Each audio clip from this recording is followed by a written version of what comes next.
Hello everyone. ಇವತ್ತು morning chicken mutton ತೊಗೊಂಡು ಹಾಗೆ ಮನೇಲಿ ಏನೂ ತರಕಾರಿ ಇರಲಿಲ್ಲ. ಸೊ ಅದಕ್ಕೆ ಹಂಗೆ ಮಾರ್ಕೆಟ್ಗೆ ಹೋಗಿ ಎಲ್ಲ ತೊಗೊಂಡು ಮನೆಗೆ ರಿಟರ್ನ್ ಆದ್ವಿ. ಸರಿ ಅಡುಗೆ ಸ್ಟಾರ್ಟ್ ಮಾಡೋಣ ಅಂತ ಅಂದ್ಬಿಟ್ಟು ಮಟನ್ ಗ್ರೇವಿ ಮಾಡೋಣ ಫಸ್ಟು ಅಂತ ಅಂದ್ಬಿಟ್ಟು ಕುಕ್ಕರಲ್ಲಿ ಮಟನ್ನು, ಉಪ್ಪು, ಅರಿಶಿನ, ಸ್ವಲ್ಪ ನೀರು ಹಾಕಿ ಬೇಯಕ್ಕಿಡ್ತಿದ್ದೀನಿ.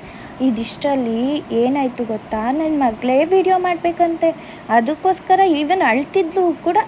ಸರಿ ಅಂದ್ಬಿಟ್ಟು ನಮ್ಮ ಮನೆಯವ್ರ ಫೋನನ್ನು ಅವಳಿಗೆ ಕೊಟ್ಬಿಟ್ಟು ವೀಡಿಯೋ ಮಾಡು ಅಂತ ಹೇಳಿ ನಮ್ಮ ಮನೆಯವ್ರಿಗೆ ನನ್ನ ಫೋನ್ ಕೊಟ್ಟು ವೀಡಿಯೋ ಮಾಡಿಸ್ಕೊತಾ ಇದ್ದೆ.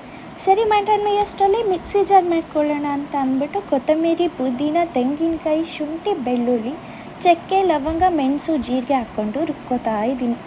ಸರಿ ಮತ್ತು ಇನ್ನೊಂದು ಕುಕ್ಕರಲ್ಲಿ ಈರುಳ್ಳಿ, ಟೊಮೆಟೊ, ಹಸಿಮೆಣಸಿನ್ಕಾಯಿ, ಉಪ್ಪು, ರುಬ್ಬಿರೋ ಮಸಾಲೆ ಹಾಕ್ಕೊಂಡು ಸ್ವಲ್ಪ ಹೊತ್ತು ಫ್ರೈ ಮಾಡಿ ಅದಕ್ಕೆ ಧನಿಯಾ ಪುಡಿ, ಖಾರದ ಪುಡಿ, ಮಟನ್ ಮಸಾಲ ಹಾಕ್ಕೊಂಡು ಫ್ರೈ ಮಾಡಿಕೊಂಡು ಬೇಯಿಸಿಟ್ಟಿರೋ ಮಟನ್ ಹಾಕಿ ಅದ್ರ ಮೇಲೆ ಸ್ವಲ್ಪ ಪುದೀನ ಹಾಕ್ಬಿಟ್ಟು ಕ್ಲೋಸ್ ಮಾಡಿ 2 ವಿಷಿಲ್ ಬರೋಕ್ಕೆ ಬಿಟ್ಟು ಆಮೇಲೆ ಓಪನ್ ಮಾಡಿದರೆ mutton gravy ready.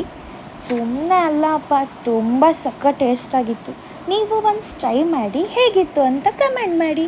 Actually sad news ಏನು ಗೊತ್ತಾ, ಇನ್ಮೇಲೆ ನಾನು ಚಿಕನ್ನು ಮಟನ್ 1 ಮಂತ್ವರೆಗೂ ತಿನ್ನೋ ಹಾಗಿಲ್ಲ. ಇವತ್ತೇ ಲಾಸ್ಟು. ನೀವೇ ನೋಡಿ ಎಷ್ಟು